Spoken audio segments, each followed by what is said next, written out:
Doctor needs us, you more than anyone. Bring the cabbage! Now! Question is, have there been any similar murders? The Doctor? What's he doing here? There is trouble. Where else would he be? You've redecorated. I don't like it.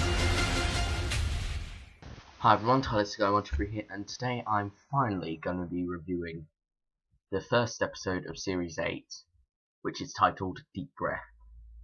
Now, sorry it's been so long, I have been on holiday, so unfortunately I was unable to record anything there. I wasn't sure whether I would or wouldn't, but I just couldn't find the time, I'm afraid. But now I'm able to record, so let's go right into Deep Breath. So yeah, this is Peter Capaldi's debut as the Doctor, so I thought it'd be a good time to start reviewing a new series.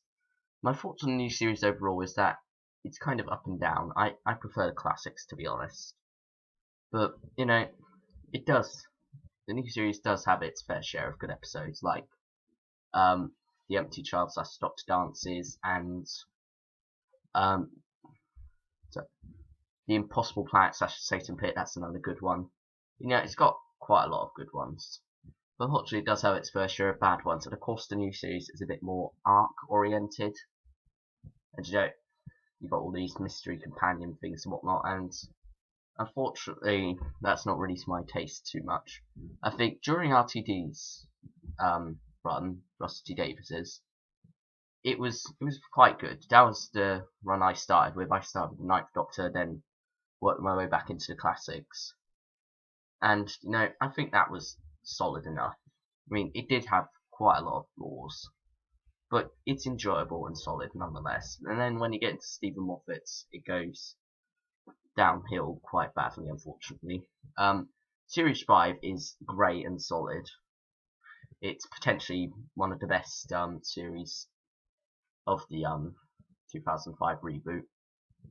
But Series 6 just went totally off track. I did not like that one bit. I mean, it was just too much, and yeah, I did not like that then. And I went off Amy and Rory at that point. Amy definitely, Rory not so much. Rory was okay, but and then going into Series 7, it got better. It wasn't as good as it should have been, but it did improve over the Series 6, and we got Clara in that, who I think is a good improvement over Amy. I was glad to see the end of the Amy and Rory thing, because it just got too confusing. But unfortunately, Clara is a bit confusing as well. I think Jenna Coleman is an excellent actress. She really does put her heart and soul into playing Clara. But unfortunately, the scripts weren't behind her. But now that may be changing, and I'll get into more about that when I go into Deep Breath, because now we've got the Impossible Girl thing lost. But anyway, Deep Breath itself by Stephen Moffat. Let's of course start with the elephant in the room, Peter Capaldi. What an amazing Doctor he was. Unfortunately, during the first half, it was a bit hard to understand him, because it was more like he was written as Matt Smith, which I can see why they did it, but at the same time, it's quite hard to understand him when he's speaking like that.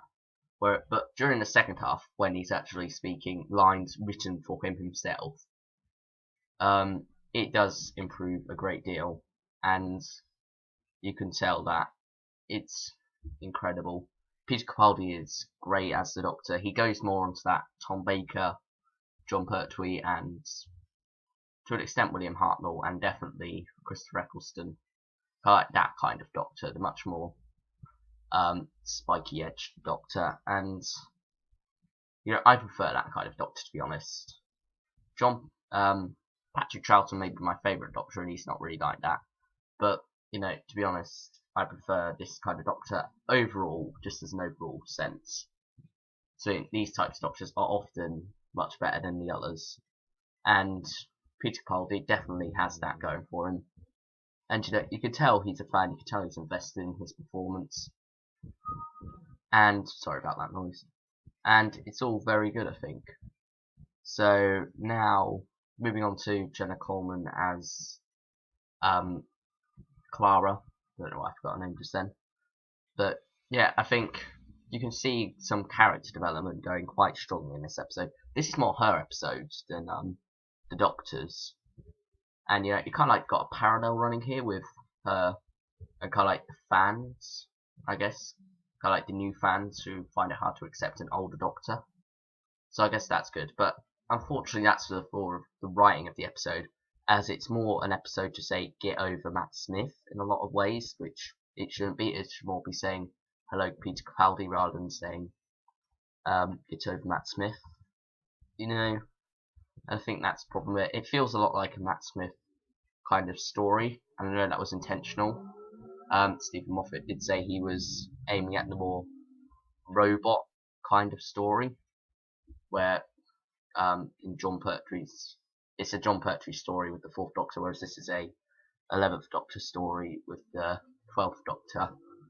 And unfortunately, that doesn't work too well. Sorry if you can hear any background noise. But yeah, unfortunately, that doesn't work too well with this. So yeah, the Clockwork Droids being back, yeah, they're okay. Not exactly the same as they were in Girl in the Fireplace, and unfortunately, Girl in the Fireplace, while a good episode, it's more the Clockwork Droids don't really do that much. They're just there to be the villain in that episode. So I don't see why they warranted returning. Nevertheless, they returned. They were okay in this, I think. Vastra, Jenny, and Strax. Now, if you got Strax, the Sontaran, I'm torn, to be honest. I like Strax as a character, but not as a representation of the Sontaran race, unfortunately. And you know, Vastra goes downhill a lot here in this episode for me. I liked her. She was okay before, but you know, she just goes downhill in this episode. I wish they got the third eye on the Silurians in the new series. I don't understand why they dropped that, but anyway, that's something practically totally different. Jenny, I don't know really. Jenny is too much of kind of like a foil for Vastra. She doesn't really have that much of her own character in this. But overall, it's mainly Peter Capaldi that we came to see, and we certainly got that, especially during the second half. The pace of the episode was good.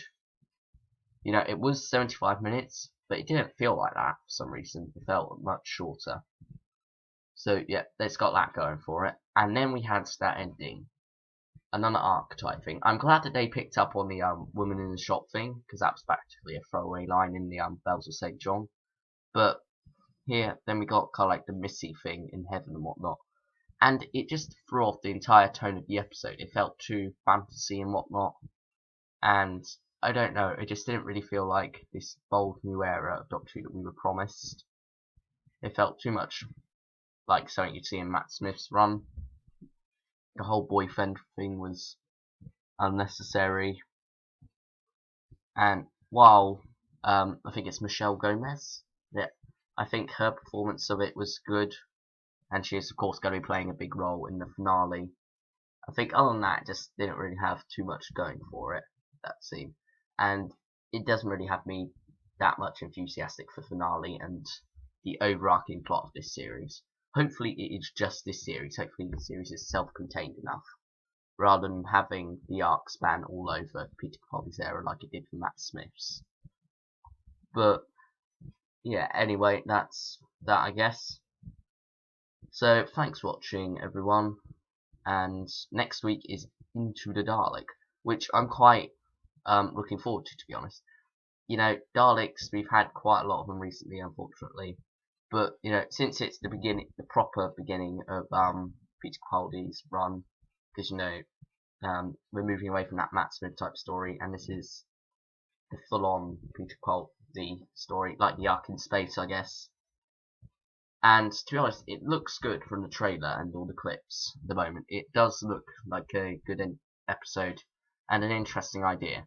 So hopefully the episode lives up to my expectations. Overall, deep breath, I guess 7 out of 10 would do for this story. Maybe 6, I don't know.